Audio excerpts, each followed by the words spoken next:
আবু সাইদের কবরের পাশে দাঁড়িয়ে আয় আল্লাহ তারেক রহমানের সঙ্গে নিয়ে নেতা কর্মীদের সঙ্গে নিয়ে আয় আল্লাহ খোলা আসমানের নিচে জমিনের উপরে আপনার মহান দরবারে দুই হাত উত্তোলন করেছি মাবুদ। আল্লাহ মেহেরবানি করি আল্লাহ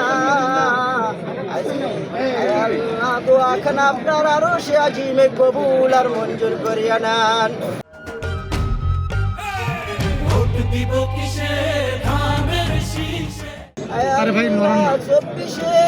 আবু সাইদ আল্লাহ শহীদ হয়ে আল্লাহ আমাদের মাঝ থেকে বিদায় নিয়ে কবরস্থ হয়ে গেছে মাবুদ। আল্লাহ মেহেরবানি করি আল্লাহ কবরের মধ্যে পৌঁছাইয়া দেন। আল্লাহ আবু সাইদের আল্লাহ পরিবারের উপর আপনার রহমতে কামিলা নাজিল করিয়া দেন। আল্লাহ তাদেরকে আল্লাহ ধৈর্য ধারণ করার তৌফিক দান করিয়া দেন, মনের মধ্যে বুঝ পয়দা করিয়া দেন। আল্লাহ আমাদের সবাইকে আল্লাহ হিদায়াত দিয়া দেন, নামাজি ওয়ালা ওলি বানাইয়া না। লা ইলাহা ইল্লাল্লাহু মুহাম্মাদুর রাসূল। ভালো ফুটেজ পাইছেন। আসসালামু আলাইকুম।